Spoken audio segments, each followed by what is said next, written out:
हरे कृष्णा।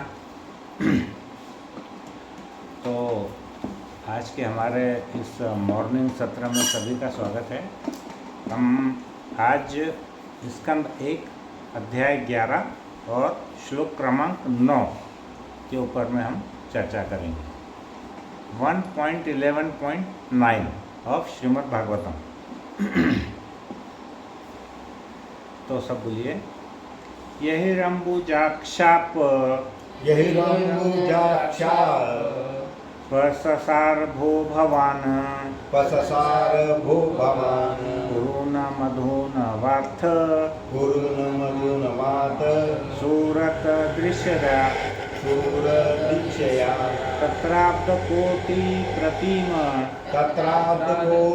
प्रतिमा क्षणो भवेद रविं विनाक्ष्योरिव नस्तव अच्युत यर्हि अम्बुजक्ष अप्ससार भो भवान कुरुन मधुन वाथ सूरत दृश्यया तत्राब्द कोटि प्रतिमा क्षणो भवेद रविं विनाक्ष्योरिव नस्तव अच्युत यर्हि अम्बुज अक्ष अप्ससार भो भवान कुरुन मधुन वाथ सूरत दृश्यया तत्राब्द कोटि प्रतिमा क्षणो भवेद रविं विनाक्ष्योरिव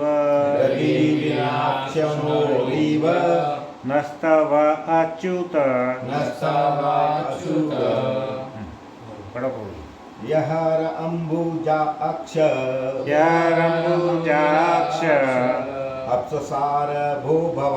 अप्ससार भो भवान कुरुन मधुन वात सूरद्रिदक्षया तत्राब्द कोटि प्रतिमः क्षणो भवेद रवि विनाक्षणोरिव नस्तावा अच्युत तवनस्तु च यर्यम्बुजाक्षपससार यह रंबुजाक्ष भो भवान कुरुन मधुन वाथ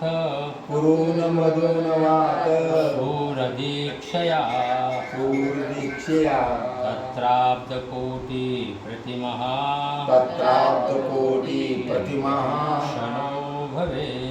क्षणो भवेद रवि विनाक्षणोरिव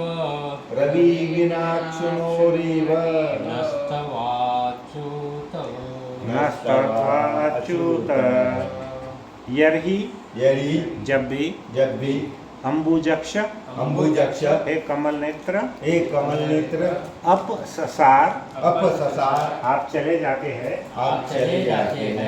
भो अरे भवान आप कुरुन राजा कुरु के वंशजों को मधुन मथुरा या व्रजभूमि के निवासियों को वा अथवा अतएव सूरत दृश्यया भेंट करने के लिए तत्र उस समय अब्द कोटि करोड़ों वर्ष प्रतिमा सरदश क्षण भवेद हो जाता है रविम सूर्य विना रहित अक्षणों आँखों के इव समान न हमारी हमारी तब तब आपकी आपकी अच्युत अच्युत हे अमोघ। हे Amogha. Translation purport by His Divine Grace Srila Bhakti Vedanta स्वामी प्रभुपाद द्वारा श्रील स्वामी प्रभुपाद की जय। हे कमल नयन भगवान, आप जब भी अपने मित्रों तथा संबंधियों से भेंट करने वृंदावन या हस्तिनापुर चले जाते हैं तो आपकी अनुपस्थिति में प्रत्येक क्षण हमें करोड़ों वर्षों के समान प्रतीत होता है। हे अच्युत, उस समय हमारी आंखें इस तरह व्यर्थ हो जाती है मानो सूर्य से बिछड़ गई हो। तात्पर्य, हमें अपनी इंद्रियों पर गर्व है कि हम ईश्वर का अस्तित्व निश्चित करने के लिए उनका प्रयोग करते हैं, लेकिन हम ये भूल जाते हैं कि हमारी इंद्रियां अपने आप में पूर्ण नहीं है, वे कुछ परिस्थितियों में ही कार्य कर सकती है। उदाहरण के लिए हमारी आंखों को लीजिए, जब तक का सूर्य का प्रकाश होता है हमारी आंखें कुछ सीमा तक उपयोगी होती है, लेकिन सूर्य प्रकाश के अभाव में आंखें व्यर्थ हो जाती है। आदि भगवान परम सत्य होने के कारण श्री कृष्ण की तुलना सूर्य से की गई है। उनके बिना हमारा सारा ज्ञान या तो असत्य है अथवा अधूरा है। जिस तरह सूर्य का विलोम यानी दूसरा पक्ष अंधकार है, उसी प्रकार कृष्ण का विलोम यानी कृष्ण का दूसरा पक्ष क्या है? माया है। कृष्ण द्वारा विकीर्ण प्रकाश से भक्तगण सारी वस्तुओं को उनके सही परिप्रेक्ष्य में देख सकते हैं। भगवत कृपा से शुद्ध भक्त कभी अज्ञान के अंधकार में नहीं रहते, इसलिए यह आवश्यक है कि हम सदा भगवान कृष्ण की दृष्टि के समक्ष रहे, जिससे हम अपने आप को तथा विभिन्न शक्तियों समेत भगवान को भी देख सके। जिस प्रकार सूर्य के अभाव में हम कुछ भी नहीं देख सकते हैं, उसी प्रकार भगवान की वास्तविक उपस्थिति के बिना हम कुछ भी नहीं हैं, यहाँ तक कि अपने आप को भी नहीं देख सकते। उनके बिना हमारा सारा ज्ञान माया से ढक जाता है। ओम अज्ञानतिमिरान्धस्य ज्ञानाञ्जनशलाकया चक्षुरुन्मिलितं येन तस्मै श्रीगुरुवे नमः। श्रीचैतन्यमनोभीष्टं स्थापितं येन भूतले स्वयं रूप कदा मह्यं ददाति स्वपदान्तिकं। वन्देऽहं श्रीगुरु श्रीयुतपदकमलं श्रीगुरून् वैष्णवांश्च श्रीरूपं साग्रजातं रघुनाथान्वितं तं सजीवं साद्वैतं सावधूतं परिजनसहितं कृष्णचैतन्यदेवं श्रीराधाकृष्णपादान् सहगणललिता श्रीविशाखान्वितांश्च। नमो विष्णुपादाय कृष्णपृष्ठाय भूले श्रीमते भक्तिवेदान्त स्वामिनिधि नामिने। नमस्ते सरस्वती देवे गौरवाणी प्रचारिणे निर्विशेष शून्यवादी पाश्चात्यदेशतारिणे। हे कृष्ण करुणा सिंधु दीनबंधु जगत्पते गोपेश गोपिकाकांत राधाकांत नमोस्तुते। तप्त कांचन गौरांगी राधे वृंदावनेश्वरी वृषभानुसुते देवी प्रणमामि हरिप्रिये। वाञ्छाकल्पतरुभ्यश्च कृपासिन्धुभ्येव च पतितानां पावनेभ्यो वैष्णवेभ्यो नमो नमः। जय श्री कृष्ण चैतन्य प्रभु नित्यानंद श्री अद्वैत गदाधर श्रीवासादि गौरवृंद। हरे कृष्णा कृष्ण कृष्ण हरे हरे, हरे राम राम राम हरे हरे। हरे कृष्णा कृष्ण कृष्ण हरे हरे, हरे राम राम राम हरे हरे। हरे कृष्णा कृष्ण कृष्ण हरे हरे, हरे राम राम राम हरे हरे। हरे कृष्णा। हरे कृष्ण।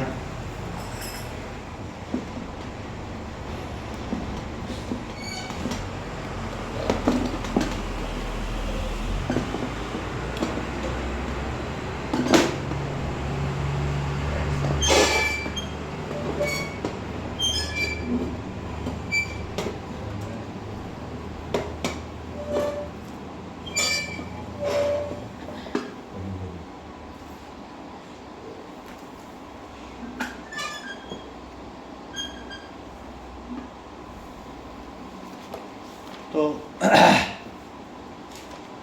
आज का श्लोक जो है वो उसका हम जो ट्रांसलेशन है वो एक बार से फिर पढ़ेंगे कि हे स्वामी, यदि आप सारे समय बाहर रहते हैं, ऐसा कौन बोल रहा है ये श्लोक में? द्वारकावासी। पहले भगवान कहाँ थे? हस्तिनापुर में थे। हस्तिनापुर से निकल कर वो कहाँ आ गए? द्वारका आ गए। द्वारका नगरी भगवान की कौन सी नगरी है? वो भगवान की राजधानी है। और भगवान वहाँ पर कौन से भाव में रहते हैं? वो ऐश्वर्य भाव में। वृंदावन में भगवान कौन से भाव में रहते हैं? माधुर्य भाव। बराबर है।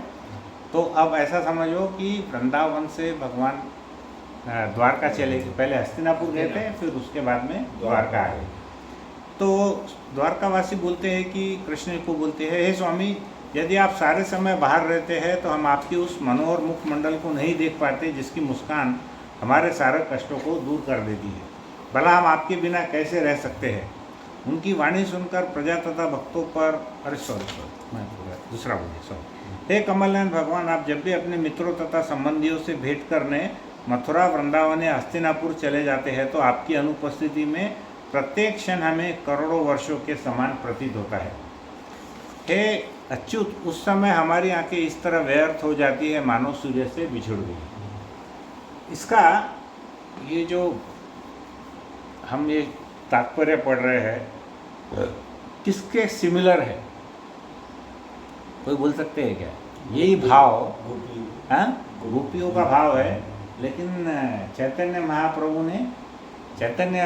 महाप्रभु के अष्टकम के अंदर में भी ये भाव बताया है 7वें नंबर के श्लोक में। क्या बोलते हैं भगवान? युगायितम निमिषेण चक्षुषा प्राविशायितम। हम रोज पढ़ते हैं ना, युगायितम निमिषेण चक्षुषा प्राविशायितम शून्यायितम जगत सर्व गोविंद विरह। एकदम सेम टू सेम। भगवान उसका अर्थ क्या है? हे गोविंद, आपके विरह में मुझे एक निमेष काल मतलब क्या है? पलक झपकने का जो समय है उसका भी 1700 भाग, वो उसका भी जो भाग है वो कैसा लग रहा है? एक युग के समान लग रहा है। एक युग यानी कितने वर्षों का है? 12 वर्षों। इसमें जो युग बताया है वो हमारे चतुर्युग वाला युग नहीं है, मानव लाइफ के हिसाब से युग बताया उन्होंने। तो एक युग मतलब 12 वर्षों या इससे भी अधिक का हमको अवधि का लग रहा है। मेरे नेत्रों से आंसू की झड़ी लगी हुई है और आपकी अनुपस्थिति में मुझे सारा विश्व शून्य लग रहा है। युगायितम निमिषेण चक्षुषा प्रावरशयितम शून्यायितम जगत सर्व। पूरा जगत कैसा लग रहा है? शून्य लग रहा है। गोविंद विरहीन में, तो गोविंद है प्रभु, आपके विरह में ये कैसा लग रहा है? एक निमेष काल। वो कैसा लग रहा है? वो 12 वर्ष यानी एक युग से भी अधिक लग रहा है। तो ये जो भाव है द्वारका वासियों के हो या वृंदावन वासियों के हो, माँ यशोदा के हो, नंद बाबा के हो, राधा रानी के हो, गोपियों के हो, गोप बालक के हो, ये सब कैसे है? यहाँ पर जो गोपियाँ हैं, गोप बालक है, वो सबसे उच्च भाव में भगवान है। और यहाँ पर चैतन्य महाप्रभु क्या कर रहे हैं? उनकी जो एक्सटेसी है, उनका जो उन्माद है, उनके जो भाव है, उसको उन्होंने उनके शिष्टाष्टकम में 7वें क्रमांक के श्लोक में उन्होंने बताया हुआ है। यहाँ पर इसी के भाव के अंदर में श्रीमद् भागवत के कैंटो 10 में 31वें अध्याय का 15वां श्लोक है। वो भी श्लोक आप देखिए, उसके अंदर में कितना अच्छा सिमिलरिटी हमको समझ में आती है। अब यहाँ क्या हो रहा है? यहाँ गोपियाँ क्या बोल रही है भगवान कृष्ण के बारे में? वो बोल रही है, अटति यद भावान ही काननम त्रुटि युगायते त्वाम पश्यताम कुटिल कुंतलम श्रीमुखम चते जड़ उदीक्षता पक्षम क्रद दृशाम। तो उनका भाव ये है कि हे प्रिय कृष्ण, दिन के समय जब आप अपनी गायों को के साथ में वृंदावन के जंगल में जाते हैं तो हमें एक क्षण अल्पांश 12 वर्ष के समान प्रतीत होता है, और हमारे लिए समय काटना बहुत कठिन हो जाता है। और फिर तब जब आप दिन के अंत में वापस आते हैं तो आपका सुंदर चेहरा देखकर हम इतने आकर्षित होते हैं कि आपको लगातार देखना बंद नहीं कर पाते। तब हम सृष्टिकर्ता ब्रह्मा की निंदा करते हैं। कैसे? एक मूर्ख के समान। क्यों निंदा करते हैं?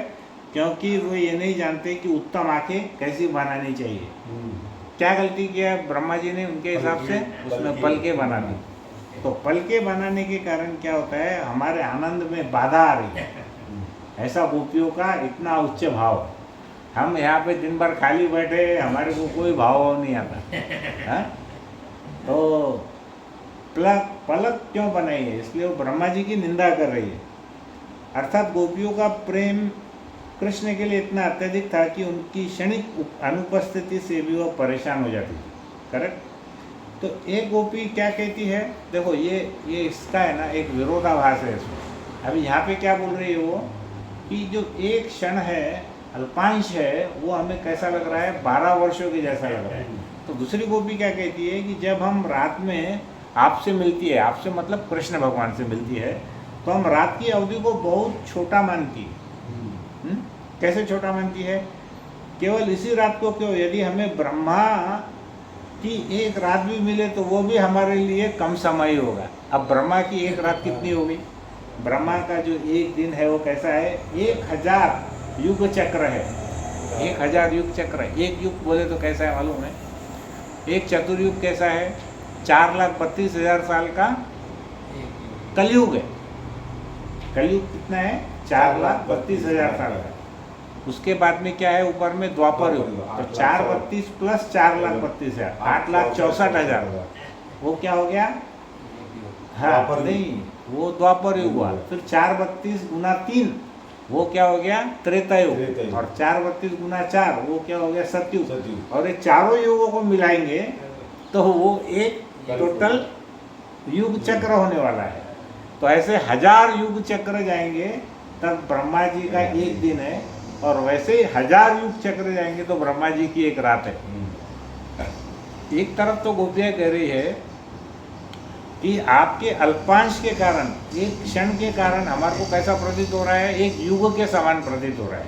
और यहाँ पर दूसरी गोपी क्या कहती है कि यदि हम कृष्ण के साथ में हैं तो हमको जो एक रात अगर ब्रह्मा जी की भी मिल जाए, जो कि कई करोड़ों साल की है, तो भी वो हमको बहुत कम लगने वाली है। आए के ध्यान में यहाँ पे विरोधाभास कैसा है, तो भगवान के प्रति उनका प्रेम कितना तीव्र है, ये हमारे को यहाँ से समझ में आता है। तो भगवत गीता में 4.11 बहुत अच्छा श्लोक है, बार बार आता है उसमें। तो उसमें क्या आता है, उसमें भगवान बोलते हैं, ये यथा माम प्रपद्यन्ते तामस तथैव भजाम्यहम्। अर्थात क्या है, कृष्ण भगवान बहुत संवेदनशील है। संवेदना होना बहुत जरूरी है। अभी देख रहे हैं ना, अभी हमारे अंदर क्रूरता बढ़ते जा रही है पूरे जगत में, संवेदनशील नहीं है। हाँ? हजारों लाखों करोड़ों प्राणियों को रोज काट के खा रहे लोग, संवेदना ही खत्म हुई, सब क्रूरता भर गई सब। लेकिन कृष्ण कैसे है, बहुत संवेदनशील है। भक्ति सेवा में संलग्न भक्त की उन्नति के अनुपात में वो प्रतिक्रिया करते हैं। आप जितने प्रपोर्शन में भगवान की सेवा करोगे, उतने ही प्रपोर्शन में भगवान तुम्हारे को उसका प्रतिक्रिया देने वाले हैं। बराबर है।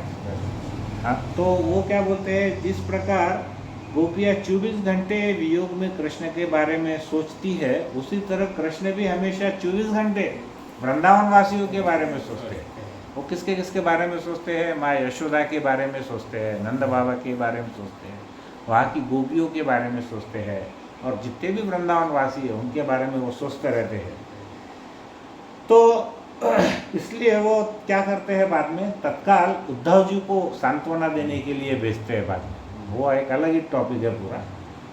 तो लेकिन उनमें कितनी संवेदना है, वो कितने सेंटिमेंट्स है कृष्ण भगवान में, कि उसके लिए वो उतने ही लालायित है उनके बारे में सोचने के लिए, उतने ही ज़्यादा वो उनके बारे में सोचते हैं। अब सवाल एक है, प्रभु जी कोई बोल सकता है क्या कि गोपियाँ, एक प्रश्न देखो बहुत अच्छा है, कि गोपियाँ इतनी व्याकुल थी, वो रहती थी वृंदावन में और भगवान रहते थे द्वारका में। तो मेरा प्रश्न ऐसा है कि फिर गोपियाँ तो वृंदावन से द्वारका क्यों नहीं चली गई? कभी सोचेगा किसने? है पहली बार क्वेश्चन सोचने जैसा है ना, कि वो तो भगवान थे, मथुरा वासियों को उठा के पूरे रातों रात वो वृंदावन में ला सकते हैं, तो वृंदावन वासियों को लाने में क्या बड़ी बात है? बाजू बाजू में ही थे दोनों। हैं, मथुरा वासियों को तो उन्होंने ला लिया, जरासंध का जब वध हुआ और काल यवन जब आया, तब उस टाइम पे क्या किया भगवान ने, रातों रात द्वारका बनवा दिए, और जितने भी मथुरा वासी थे उनको उठा करके वहाँ पे शिफ्ट कर दिए। तो फिर वृंदावन की जो गोपियाँ थी उनको उनके साथ ऐसा क्यों नहीं की, ये प्रश्न है। तो एक्चुअल में देखिए गोपियाँ क्या बोलती है, वो हमेशा अपने पारिवारिक काम में व्यस्त रहती, खुद के फैमिली अफेयर में।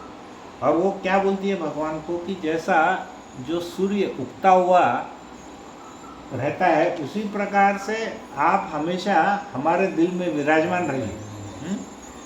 एक्चुअल में क्या है, गोपियाँ क्या है, मुक्त आत्माएं हैं, वो किसी से बंधन में नहीं है। गोपियों का अगर हम इतिहास देखेंगे तो ये सब ऋषि मुनि है। हम भौतिक दृष्टि से परवर्टेड रूप में देख सकते हैं, लेकिन वो आध्यात्मिक है। वो कैसी है, मुक्त आत्माएं हैं, ऐसा प्रभुपाद ने उनके तात्पर्य में बोला है।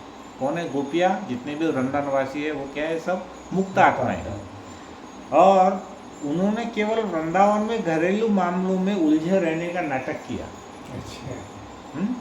वो ऐसा नाटक कर रही थी कि भाई हम हमारे घरेलू मामले में ही उलझे हुए रहेंगे। हो सकता है कृष्ण ने उनको इनवाइट भी किया होगा कि आप सब द्वारका में आओ, लेकिन वो वहाँ पर जाने में कोई इंटरेस्टेड नहीं थी। बराबर है, वे वृंदावन में व्यस्त रहना चाहती थी और अपने जीवन के हर चरण में कृष्ण की उपस्थिति महसूस करना चाहती थी। वो वहाँ का जो जहाँ जहाँ पे कृष्ण ने जो जो लीलाएं की, बस वो उसी के अंदर में मेडिटेट करती। बल्कि इसके उलट कृष्ण ने उनको वहाँ बुलाया नहीं है, द्वारका वहाँ नहीं जाना चाहती थी, बल्कि कृष्ण को बोली तुम द्वारका छोड़ के वृंदावन में आओ। आए क्या ध्यान में? हाँ? मैंने आपको बोला कि आप मेरे घर पे आओ, तो आप क्या बोलेंगे, अरे प्रभु जी आप ही हमारे घर पे आओ। तो वैसी बात हो गई। जैसे कृष्ण बुलाना चाहते थे सभी वृंदावन वासियों को कि आप द्वारका में आओ, तो जितनी भी वृंदावन की गोपियाँ थी वो कृष्ण को क्या बोल रही थी, प्रभु अब आप ये जो राजसी ऐश्वर्य भाव है ना वो सब बाजू में रखो, आप हमारे माधुर्य भाव में आओ। हाँ, मोर मुकुट लगा करके, गले में वैजंती माला पहन करके, पीताम्बर धारण करके, और मंद मंद मुस्कान, उनके जो बाल ऐसे घुंघरालू बाल, तो ऐसा रूप, मनमोहक रूप देखने में वो बहुत ज़्यादा इंटरेस्टेड थी। वो वहाँ जाने में बिल्कुल भी इंटरेस्टेड नहीं थी। तो यही जो भाव है, यही भाव कहाँ प्रकट हुआ है प्रभु जी? बहुत रिसेंट हमारा जो अभी चल रहा है वो है रथ यात्रा। समझे क्या? तो रथ यात्रा क्या है? चैतन्य महाप्रभु द्वारा मनाए जाने वाली यह रथ यात्रा उत्सव कृष्ण को वापस वृंदावन ले जाने की भावनात्मक प्रक्रिया है। बराबर है। तो उन्होंने क्या किया, जगन्नाथपुरी का जो मंदिर है वो मंदिर से लेकर के भगवान को वो खींच करके कहाँ ले जा रहे हैं, गुंडीचा मंदिर। तो गुंडीचा मंदिर वहाँ से करीब 3 किलोमीटर है।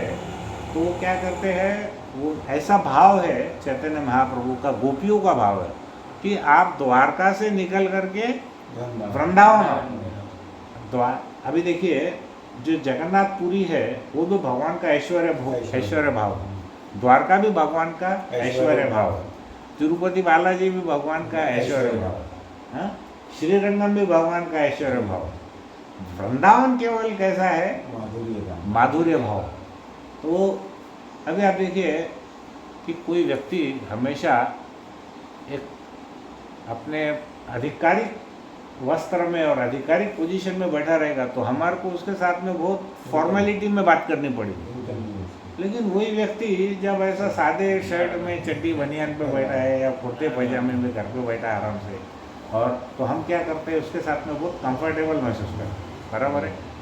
तो एक उदाहरण हमेशा देते हैं प्रभुपाद जी की, पुलिस ऑन ड्यूटी, और पुलिस वही घर पे आता है, तो जब वो ड्यूटी वहाँ रहते हैं तो कैसा है, फॉर्मल रहता है। प्रभुपाद इसका अर्थ बता रहे थे कि कृष्ण में और नारायण में क्या फ़र्क है। तो कृष्ण क्या है और नारायण क्या है? नारायण जो है वो कैसे है, वो पुलिसमैन ऑन ड्यूटी है, वो ड्यूटी पर रहते हैं, तब वो नारायण के रूप में है। लेकिन वही पुलिस वाला जो उसके वर्दी उतार के घर में चड्डी बनियान पर बैठ के उसके बेटे को अपने पीठ पे घुमाता है घोड़ा के लिए, वो कैसा है, वो विष्णु नारायण का रूप नहीं है, वो कृष्ण का रूप है।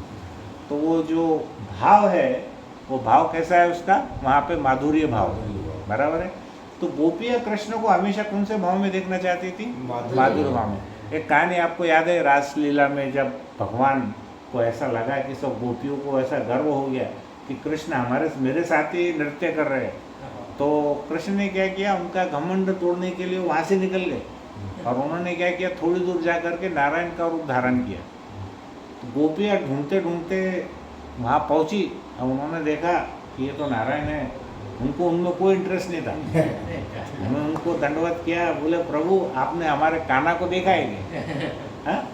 तो बोलने लगे कि कान्हा यहाँ है वहाँ है। तो मेरा बोलने का मतलब ऐसा है कि यहाँ पे गोपियों का जो भाव है वो किस प्रकार का है, वो माधुर्य भाव है। तो यहाँ पर ये जो लीला है वो लीला भी कैसी है, माधुर्य भाव में है। अब देखिए ये जो हम आज की जो कथा है इसमें हम देखेंगे कि वृंदावन वासियों का भाव कैसा है, द्वारका में भी भाव वैसा है, लेकिन यहाँ पर हम देखेंगे कि चैतन्य महाप्रभु का और जगन्नाथ जी का रथ यात्रा, उसमें क्या सामंजस्य है, उसमें क्या खास है दोनों में, वो हम थोड़ा सा देखेंगे इसमें। तो श्री चैतन्य महाप्रभु क्या करने लगे, जब जगन्नाथ रथ यात्रा निकली तो बहुत ही भावुकता होकर और उन्माद में वो क्या करने लगे, वहाँ पर नृत्य करने लगे। तो द्वारका में भगवान किसके किसके साथ रहते थे? भगवान वहाँ रहते थे, कृष्ण किसके साथ रहते थे? बलराम के साथ और उनकी बहन सुभद्रा के साथ, बराबर है। वहाँ पर कहाँ रहते थे वो? द्वारका, बराबर है। तो इसीलिए ये जो रथ है उस पर किसके किसकी मूर्तियाँ स्थापित करते हैं?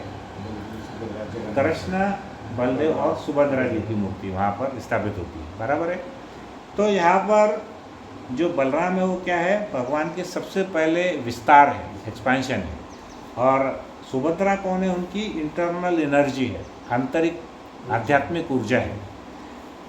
तो वो वहाँ पर इस प्रकार से निकलते हैं। तो यहाँ पर राधानाथ स्वामी महाराज बताते हैं कि भगवान कोई पत्थर के या कोई लकड़ी की मूर्ति नहीं है, बल्कि वो क्या है, वो हमारे सामने ऐसे वो प्रकट होते हैं, लेकिन वास्तव में वो कौन है? वो जगन्नाथ है, जगत के नाथ है, जगत के नाथ है। फिर यहाँ पर हमको ये आगे थोड़ा सा हम देखेंगे कि जब जगन्नाथ रथ यात्रा हुई तो कैसा होता था कि जब वो जो 3 अलग अलग प्रकार के वहाँ पर रथ बनते हैं, तो बीच में किसको रखा जाता है? बीच का रथ किसका है? सुभद्रा माई का। क्यों? आजू बाजू में कौन रहते हैं? कृष्ण और बलराम। मतलब हमेशा नारी को सुरक्षित सेफ रखना चाहिए, बॉडीगार्ड जैसे दोनों भाई रहते हैं सुभद्रा मैया के बाजू बाजू, और वो रथ चलता है वहाँ से। तो जब रथ चलता है तो उसके पहले क्या होता है कि वहाँ पे जगन्नाथ जी की मूर्ति और सुभद्रा और बलराम जी की मूर्ति वहाँ से उठाते हैं। बहुत हेवी रहती है वो, बहुत सारे पंडे लोग उसको उठाते हैं और नृत्य करते करते वो क्या करते हैं, उस चैरियट के ऊपर में, रथ के ऊपर में उसको विराजमान करते हैं। अब क्या होता है यहाँ पर कि जब वो रथ को खींचते हैं इतने सारे, अभी रथ यात्रा में कितने लोग एक्सपेक्टेड है मालूम है आपको? अभी 25 लाख लोग, 25 लाख। मैं 2007 में जब गया था उस टाइम पे कुछ 15 लाख लोग थे 2007। और मेरा सौभाग्य रहा कि मैंने भी रथ यात्रा की वो जो रस्सी है उसको खींचा और मैं बहुत मरते मरते बचा। वहाँ पर होमगार्ड रहते हैं, पुलिस वाले रहते हैं, तो वो बचाते हैं। अभी तक ऐसा सुनने में नहीं आया कि किसी को कुछ हानि हुई है अभी तक, है ना। तो वो वहाँ पर उसको गार्ड करते रहते हैं। तो भगवान यहाँ पर चैतन्य महाप्रभु अवतरित हुए। क्यों अवतरित हुए? वो ये 500 साल पहले अवतरित हुए। वो उनका एक ही मिशन था। क्या था? कि भगवान का हरे कृष्ण का नाम जप करना है, सामूहिक कीर्तन करना है, तो ये उनका मिशन था। और वो कौन सा मंत्र बोलते हैं हमेशा? हरे कृष्णा कृष्णा कृष्णा हरे हरे, हरे राम राम राम हरे हरे। तो जगन्नाथ जी की जो रथ यात्रा है उसमें क्या होता है कि जो लोग वहाँ पर जगन्नाथ जी के दर्शन नहीं कर सकते। एक्चुअल में जगन्नाथपुरी का ये नियम है कि केवल वो हिंदुओं को ही वहाँ पर प्रवेश करने देते हैं। इवन जो फॉरेनर्स है उनको मंदिर के अंदर में दर्शन नहीं करने दिया जाता। और ऐसे बहुत से लोग हैं उनको अंदर दर्शन नहीं करने दिया जाता। तो जगन्नाथ स्वामी इतने दयालु है कि वो क्या करते हैं, स्वयं बाहर आकर के वो दर्शन देते हैं सबको। करेक्ट। जैसे देखो क्या होता है, मान के चलिए कोई व्यक्ति बीमार है, तो बीमार है तो अगर वो उठ के जा सकता है तो वो डॉक्टर के पास जाता है। लेकिन वो अत्यधिक बीमार है तो क्या होता है, डॉक्टर को उसके घर में आना पड़ता है। तो यहाँ पर महाराज उनके लेक्चर में बताते हैं, परम पूज्य राधानाथ स्वामी महाराज, कि जो लोग थोड़े से बीमार है वो डॉक्टर के पास जा सकते हैं, लेकिन बहुत ज़्यादा जो बीमार है उसके लिए क्या होता है, स्वयं डॉक्टर उनको देखने के लिए बाहर आता है। तो यहाँ पर कौन बाहर आ रहे हैं, जगन्नाथ महाप्रभु, जगन्नाथ जी बाहर आते हैं। अब जो वृंदावन की जो गोपियाँ थी और वृंदावन के वासी थे, वो कैसा थे, वो कृष्ण को कोई भगवान नहीं मानते थे। बस वो उनको प्रेम करते थे और उनकी डायरेक्टली वो स्पॉन्टेनियसली उनके साथ में उनके बहुत ही इंटीमेट रिलेशन थे। उनके साथ ही वो खाना खाते थे, उनके साथ ही खेलते थे, फिर उनके साथ ही रात में रास लीला करते थे। तो सुबह से लेके रात तक वो साथ में ही रहते थे, बराबर है। लेकिन वो कभी भी कृष्ण को भगवान नहीं माने। वो या तो उनके बराबर मानते थे या उसको नीचे मानते थे। जैसे ब्रह्मा जी जब आए तो ब्रह्मा जी ने क्या हुआ, वो जो ब्रह्म विमोहन लीला वाला चैप्टर है उसमें क्या होता है, ब्रह्मा जी आते हैं, वो देखते हैं कि अरे इतने बड़े सांप को किसने मारा, वो सब देखने के लिए आते। तो वहाँ क्या होता है, भगवान अपने ये जितने भी वृंदावन के गोप बालक हैं उनके साथ में खेलते हैं। तो ऊपर से क्या देख रहे हैं कि कृष्ण क्या कर रहे हैं कि किसी के मुंह का झूठा जो है उसको निकाल करके खुद के मुंह में खा रहे हैं। तो ऐसा 2-4 बार हो गया। तो ब्रह्मा जी बड़े सोच में पड़ गए कि अरे भगवान अगर कोई रहेगा तो ऐसा थोड़ी काम करने वाला है। तो फिर उसके बाद उन्होंने क्या किया, सब बच्चों को चुरा लिया और गाय भी चुरा ली, बछड़े भी चुरा लिए। तब भगवान ने क्या किया, तुरंत उनका सबका विस्तार किया, यहाँ तक कि बलराम जी को भी पता नहीं चला उसे। हाँ, फिर उसके बाद 1 साल के बाद उनको पता चला ऐसा कि ये स्वयं कृष्ण है। तो जब भगवान कृष्ण एक्सपांशन में गए तो उन्होंने देखा कि सब माताएं अपने बालकों का बहुत प्यार कर रही है, जितनी गाय थी बछड़ों को बहुत प्यार करके बहुत दूध पिला रही है। तो वो ये सब कौन थे, सब कृष्ण ही थे।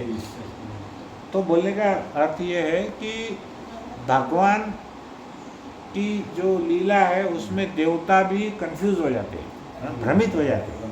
करेक्ट। तो यहाँ पर चैतन्य महाप्रभु क्यों प्रकट हुए, क्योंकि वो राधा रानी के भाव को महसूस करना चाहते थे, इसलिए वो यहाँ पर प्रकट हुए। और जो जगन्नाथ का जो रथ यात्रा है वो प्रैक्टिकली क्या है, उसको बोलते हैं कि जो चैतन्य महाप्रभु का जो मिशन है वो क्या था, भगवत नाम का प्रचार करना। तो ये उसकी इमेज है, ये उसकी कॉपी है। एक बात समझ में आएगा, चैतन्य महाप्रभु क्या किए, सब जगह जाकर प्रचार करके सामूहिक संकीर्तन किए। और जगन्नाथ रथ यात्रा का भी वही मिशन, उनका भी उद्देश्य वही है कि जो लोग डिग्रेडेड है, जो पतित है, जो कभी भगवान का नाम नहीं लिए। अभी क्या होगा, देखो आप ऐसा सोचो कि अगर 15, 20, 25 लाख लोग अगर वहाँ एक रथ यात्रा में शामिल है, तो ऐसे बहुत सारे लोग हैं जिनको कभी भगवान के बारे में कुछ इम्पोर्टेंस नहीं था या उनको मालूम नहीं पड़ा। तो वो भी क्या करते हैं, उत्सुकतावश वो भी जाते हैं वहाँ देखने के लिए कि अरे काय के लिए इतने लोग जमा हुए करके।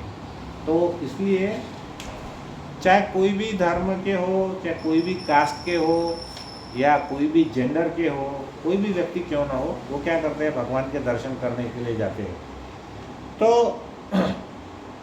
भगवान क्या किए, वो जो गुंडीचा मंदिर है वहाँ पे क्या करते हैं, जगन्नाथ जी, बलराम जी और सुभद्रा जी वहाँ पर 1 हफ्ते विश्राम करने के लिए जाते। और वो मंदिर कैसा है कि बरस के 365 दिन वहाँ ये 7 ही दिनों तक कार्यक्रम रहता है, बाकी वो मंदिर खाली रहता है, कुछ नहीं रहता है वहाँ।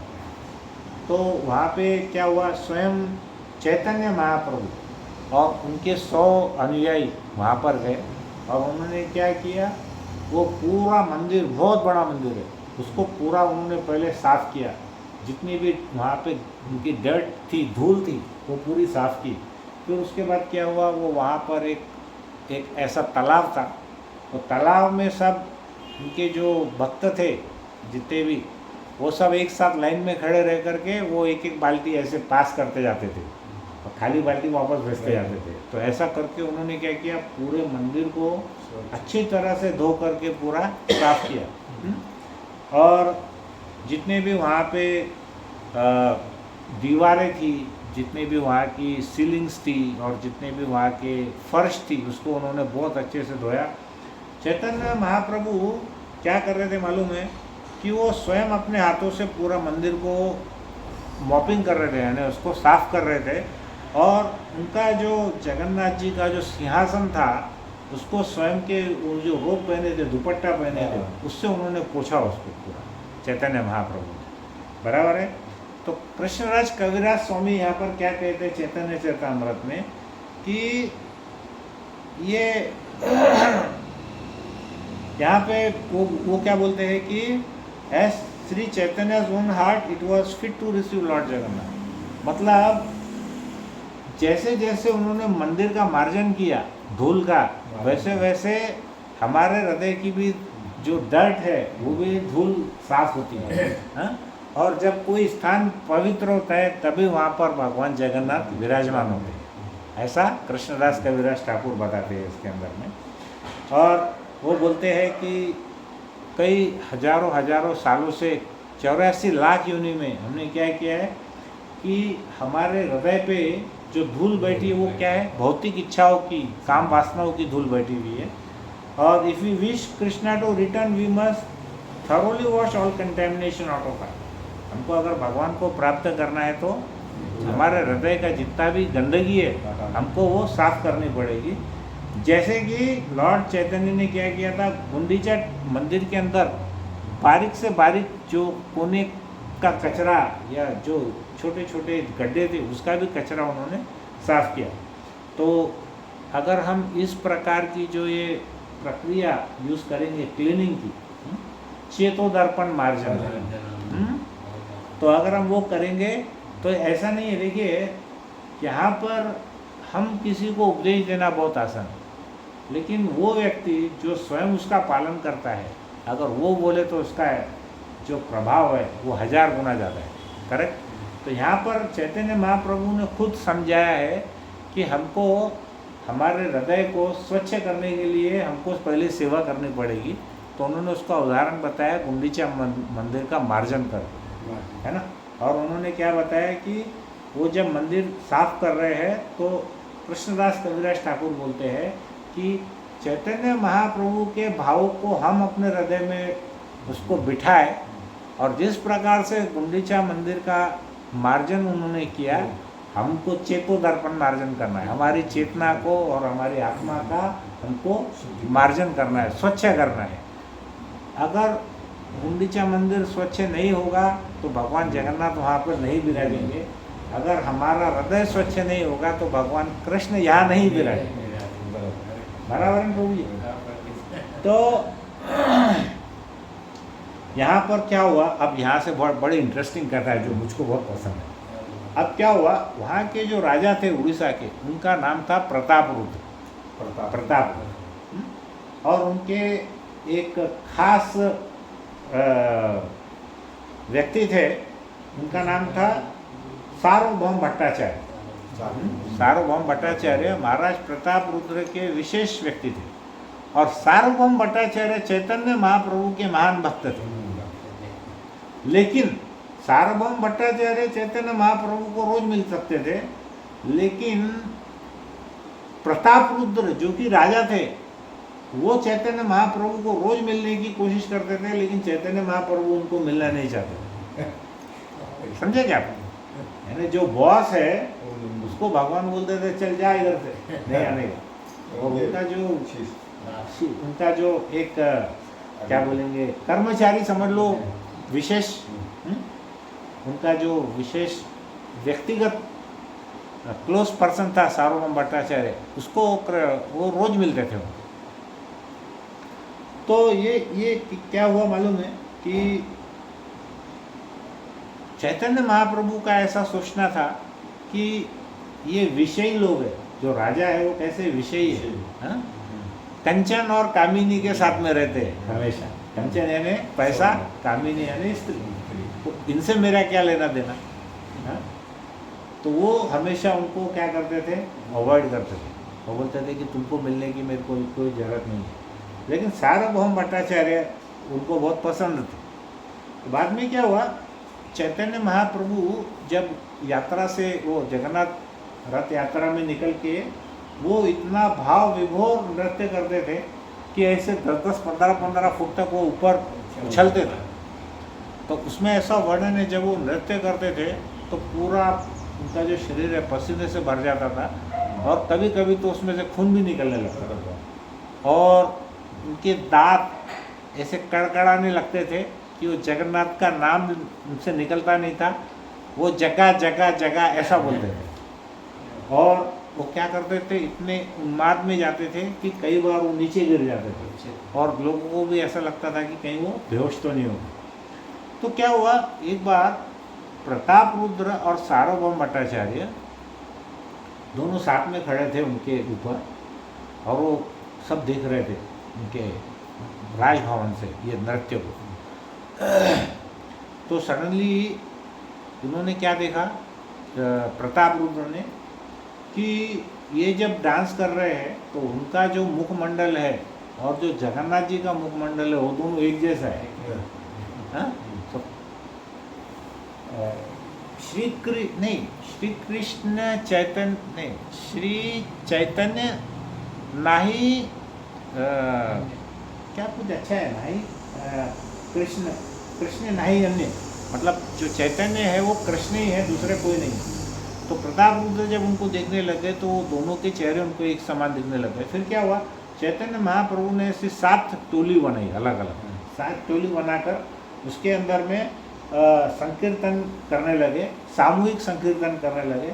उसमें क्या क्या था देखिए, हर एक ग्रुप के अंदर में 2 ये मृदंग बजाने वाले थे, एक डांसर था, नृत्य करने वाला था, एक हरे कृष्ण का महामंत्र गा रहा था, और बाकी के 5 लोग उसके पीछे पीछे बोल रहे थे। ऐसे उन्होंने कितने ग्रुप बनाए, 7 ग्रुप बनाए। और 7 ग्रुप जब बनाए तो प्रताप रुद्र ऊपर से देख रहे थे, सार्वभौम भट्टाचार्य भी देख रहे थे। तो अचानक उनको दोनों का ऐसा उनको दिखने लगा कि चैतन्य महाप्रभु बीच में है, लेकिन कितने ग्रुप में, एक ग्रुप में नहीं, 7 ग्रुप में, 7 ग्रुप में चैतन्य महाप्रभु है। और जब उन्हें जगन्नाथ जी को देखा तो जगन्नाथ जी की तो आंखें पहले बहुत बड़ी बड़ी है ना, तो उन्होंने देखा कि जगन्नाथ जी भी ऐसा बड़ी बड़ी आंखों से देख रहे हैं, अरे 7 ग्रुप में एक कहाँ से आ गया, हाँ? ऐसा उन्होंने देखा।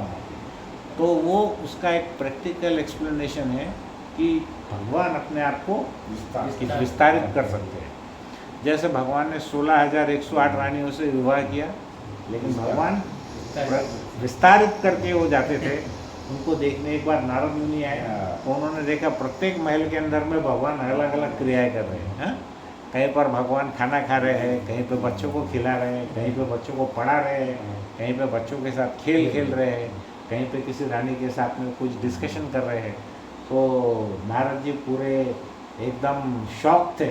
फिर दूसरे दिन जब सुबह उठ करके उन्होंने देखा तो देखा कि उनका जो भवन था भगवान का सुधर्मा भवन, जो कि उनको स्वर्ग से मिला था, उसकी क्या खासियत थी कि उस भवन के अंदर में बैठने से एक तो किसी को भूख प्यास नहीं लगती, और दूसरी बात हमको उसमें जो भी रहता है उसको बुढ़ापा नहीं आता, ऐसा वरदान था।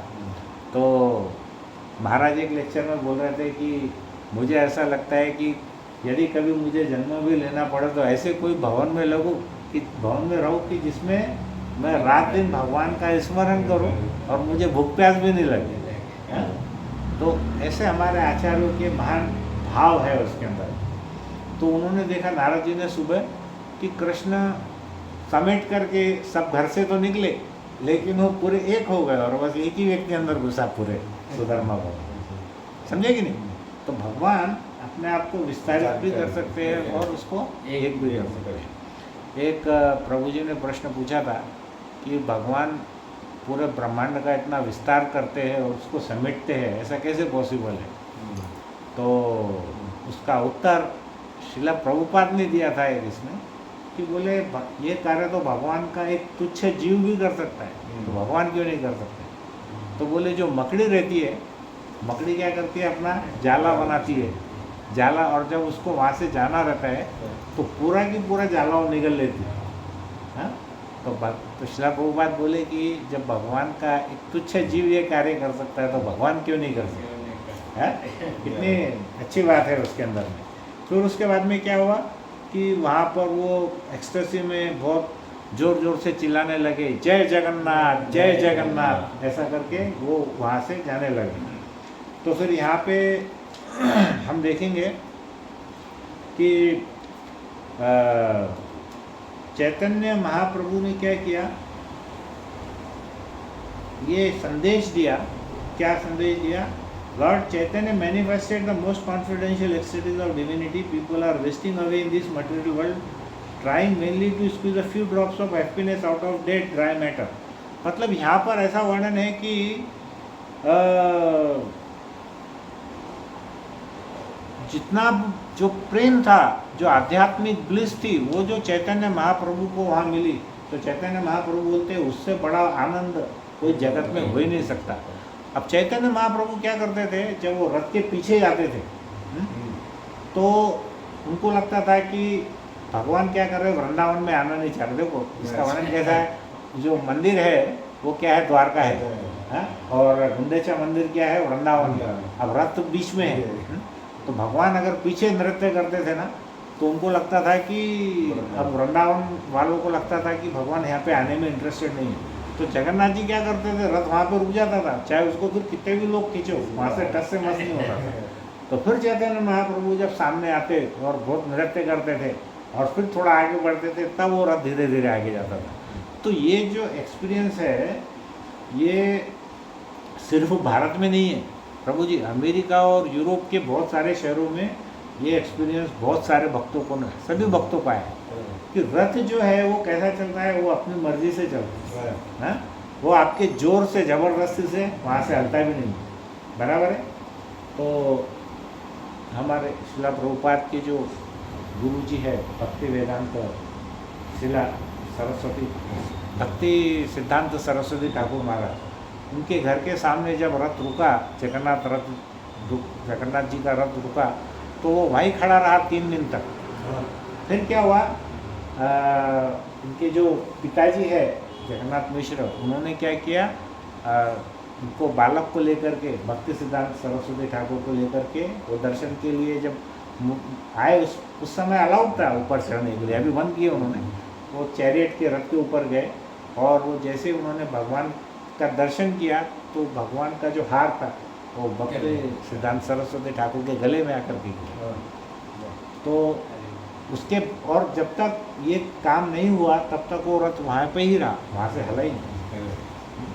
तो बोलने का मतलब ये है कि ये सब चीज़ों के पीछे आध्यात्मिक शक्ति है कि नहीं? तो यहाँ पर दोनों का मिशन एक ही था। चैतन्य महाप्रभु का उद्देश्य क्या था कि सामूहिक संकीर्तन करना और जो लोग पतित है उन तक भी ये संकीर्तन पहुँचना, बराबर है। और यहाँ पर क्या हुआ कि यहाँ पर भी जगन्नाथ रथ यात्रा का वो उसका भी महत्व वही है कि भगवान जगन्नाथ के जो दर्शन नहीं कर सकता, भगवान स्वयं आकर के उसको अपने दर्शन देते हैं। जो व्यक्ति बहुत ज़्यादा बहुत अत्यधिक बीमार है, जो डॉक्टर के पास नहीं जाता, तो डॉक्टर स्वयं बाहर आते हैं, है ना, उसको इलाज करने के लिए। तो जगन्नाथ रथ यात्रा से हमको क्या सीखने को मिलता है कि जगन्नाथ स्वामी स्वयं बाहर आते हैं, नयन पति, तो वो क्या करते हैं, बाहर आते हैं और सबको अपने दर्शन देते हैं। और जो चैतन्य महाप्रभु है वो भी क्या करते हैं, भगवान होते हुए भक्त के भाव में बाहर आते हैं और वो सभी को अपना दर्शन दे करके सभी को वो भक्त बनाते हैं। तो आज का हमारा ये जो श्लोक था कि जिसमें द्वारका वासियों का जो भाव है, वो जो भाव है कि भगवान आप नहीं रहते हैं तो हमको हम आपके बगैर हम नहीं रहते, तो आपके अनुपस्थिति में प्रत्येक क्षण हमें करोड़ों वर्षों के समान प्रतीत होता है। तो ये जो भाव था, ये वृंदावन की गोपियों का भाव है। और भगवान तो यदुवंशी थे, यदुकुल के थे, इसीलिए उनके फैमिली के कारण उनको ऐसे भाव थे, लेकिन गोपियों का जो भाव था वो शुद्ध प्रेम के कारण था। बराबर है। तो जगन्नाथ स्वामी का जो मिशन था और चैतन्य महाप्रभु का जो मिशन था, दोनों का उद्देश्य एक ही है। बराबर है। और के सब क्या चाह रहे हैं कि भगवान द्वारका से निकल करके, उनके ऐश्वर्य भाव से निकल करके वो वृंदावन के माधुर्य भाव में है। बराबर है। तो ये हमारे इसके आज का जो श्लोक है उसका हमारे को ये उसके अंदर से हमको लेना है। और जिस प्रकार उन्होंने गुंडीचा मंदिर का मार्जन किया, उसी प्रकार से हमने क्या करना है, हमारे हृदय को साफ करना है, उसको क्लीन करना है। और उसकी प्रोसेस क्या है, एक ही है, भगवान का महामंत्र लेना। हरे कृष्णा कृष्णा कृष्णा हरे हरे, हरे राम राम राम हरे हरे। तो आप सबका बहुत बहुत धन्यवाद। आप सबने इसको शांति से सुना। बोलो श्रीमद् भागवतम की जय। श्रीला प्रभुपाद की जय। भक्त वृंद की जय हो। अग्रवाल प्रभु की जय हो। निताय गौर प्रेमानंदे। हरि हरि बोल।